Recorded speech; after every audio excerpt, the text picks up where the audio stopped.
Hello dear students, in today's class we will discuss Venn diagrams. Venn diagrams are basically the graphical representations of sets. अब यहाँ पे आप इस diagram को देखोगे तो आपको एक रेक्टेंगल नज़र आएगा और दो सर्कल्स नज़र आएंगे.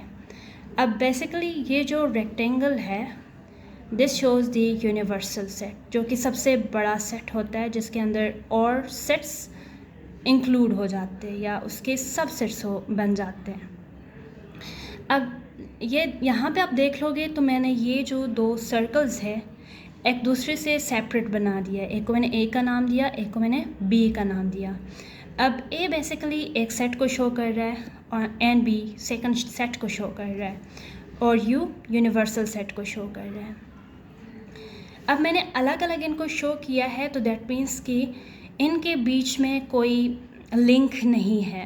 दैट इज़ लेट्स सपोज मैं कहती हूँ कि ए के अंदर वो स्टूडेंट्स प्रेजेंट हैं जिनको आइसक्रीम नहीं पसंद और बी के अंदर वो स्टूडेंट्स हैं जिनको आइसक्रीम पसंद है.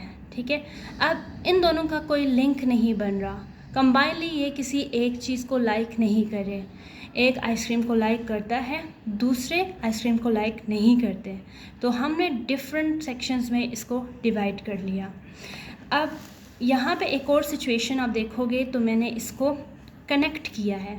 अब यहाँ पे जब ये बेसिकली ये ओवरलैप करे या फिर इनके दरमियान कोई चीज़ कॉमन है. लेट्स सपोज ए में जो स्टूडेंट्स हैं उनको चॉकलेट्स पसंद है और बी में स्टूडेंट्स हैं जिनको बिस्किट्स पसंद है. लेकिन ए में कोई दो स्टूडेंट्स ऐसे हैं जिनको बिस्किट्स और चॉकलेट्स दोनों पसंद है. अब वो जो स्टूडेंट है उसको मैं लिखूँगी दरमियान वाले सेक्शन में क्योंकि वो दोनों के बीच में कॉमन है. क्यों? क्योंकि वो दोनों चीज़ों को पसंद करता है. लेट्स सपोज हम कोई सेट लेते हैं और इसके थ्रू हम इसकी रिप्रेजेंटेशन करते हैं. A is equal to 1, 2 and 3 and b is equal to 7, 8 and 9. Now see, इन दोनों के बीच में कोई लिंक नहीं, कोई एलिमेंट भी सिमिलर नहीं है. मैं यहाँ पे क्या लिखूँगी 1, 2 and 3 और इस वाले सेट के अंदर मैं लिखूँगी 7, 8, 9. और लेट्स सपोज ये जो यूनिवर्सल सेट है मेरा उसके एलिमेंट्स है 1, 2 so on to 9. अब जो मेरे पास एक्स्ट्रा एलिमेंट्स बचते हैं उसको मैं लिखूँगी यू में. जैसे 1, 2, 3, 4, 5, 6. 4, 5, 6 मिसिंग है तो मैं 4, 5, 6 यहाँ पे लिखूँगी. सही हो गया. अब इस केस के लिए मैं कोई सेट लेती हूँ. Let's suppose A is equal to 1, 2 and 3. B is equal to 2 and U is equal to 1, 2, 3, 4 and 5.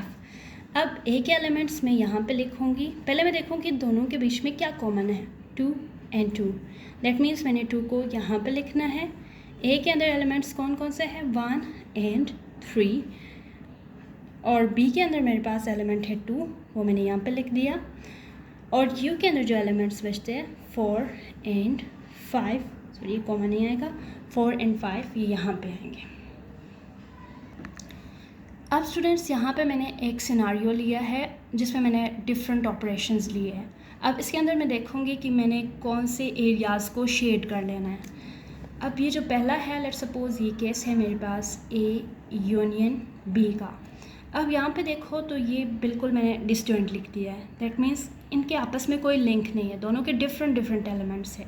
तो A यूनियन B में तो डेफिनेटली उसका आंसर सारे दोनों सेट्स आएंगे. तो दैट मीन्स मेरे शेड कौन से होंगे एरियाज़, एक इसका एरिया शेड होगा एंड एक इसका एरिया पूरा शेड होगा. अब यहाँ पे केस देखें, यहाँ पे कुछ ऐसे एलिमेंट्स भी है जो कॉमन है दोनों में. A यूनियन B इसमें भी अगर मैं ले लेती हूँ दोनों कैसे हो सकते हैं, इसमें ये सारे शेड हो जाएंगे.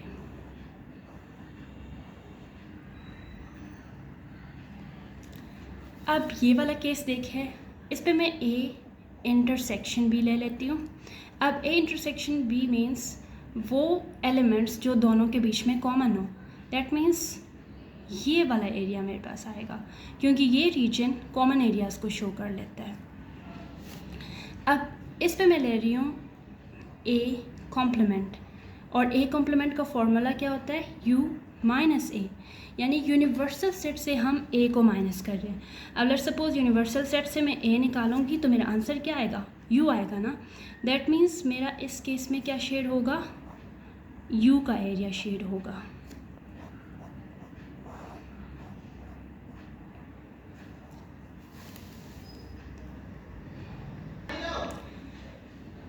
अब यहाँ पे जो मेरे पास सिनारियो है, ए अंदर है बी बाहर है। दैट मीन्स ए बी के अंदर कंटेन है, यानी A is subset of B. अब लेट्स सपोज ए अगर पूरा बी के अंदर कंटेन है, यानी अगर इम्प्रॉपर सबसेट है, तो मेरे ये पूरे कलर हो जाएंगे।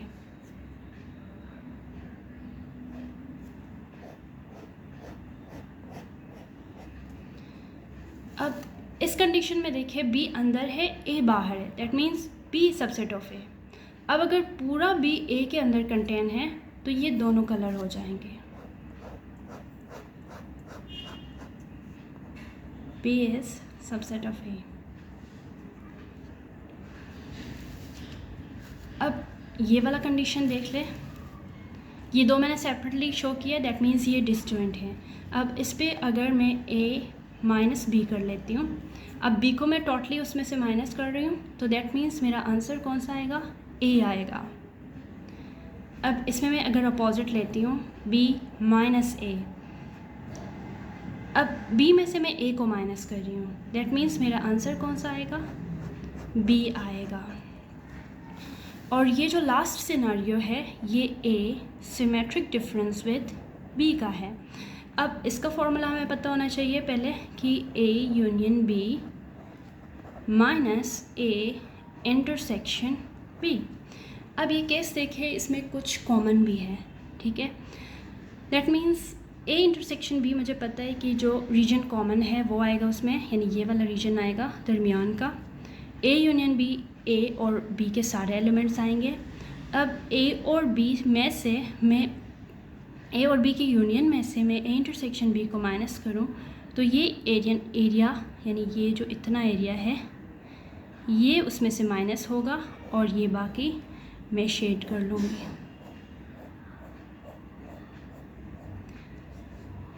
सो ये था आज का लेसन। आई होप सो आपको कुछ ना कुछ समझ आ गया होगा। इसी तरह से आपको समझ आता है तो आप चैनल को लाइक करें और सब्सक्राइब करें। Thank you so much.